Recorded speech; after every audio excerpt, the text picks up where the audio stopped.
নমস্কার।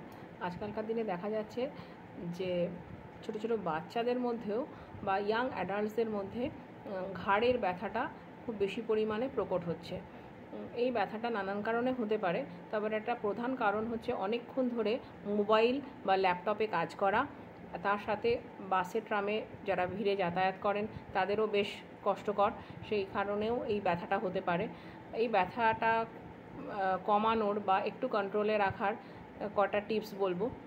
যেমন আপনার বাচ্চা যখন পড়াশোনা করছে বা ছেলেমেয়েরা যখন পড়াশোনা করছে বা বাড়ির অন্য কেউ হতে পারেন, তারা যখন অফিসের কাজ করছেন তখন যেন ডেফিনেটলি চেয়ার টেবিলে বসে করেন, কারণ ওটা একটা প্রপার আর্গোনমিক্স প্রোভাইড করে, যেটা থেকে আমাদের এই ধরনের কাজে যখন ঘাড়ে ব্যথা হয় সেই ব্যথাটাকে একটু কন্ট্রোল করতে সাহায্য করে। এছাড়া যখন স্নান করবেন তখন ডেফিনেটলি গরম জল ঢালবেন ঘাড় দিয়ে। সেটা শীতকালেও হতে পারে, গরমকালেও হতে পারে, তাতে কিন্তু আপনার উপকার হবে। এবং যেখানে ব্যথা হচ্ছে সেখানে যদি ড্রাই ফোমেন্টেশন, মানে ধরুন আপনার কাছে একটা ইস্ত্রি রয়েছে বা একটা চাটু রয়েছে, বেশি কিছু করতে হবে না, জাস্ট সেটাকে গরম করে একটা কাপড়ের তাপটা যদি আপনি ওখানে লাগান তাহলে দেখবেন ব্যথাটা একটু কন্ট্রোলে থাকবে।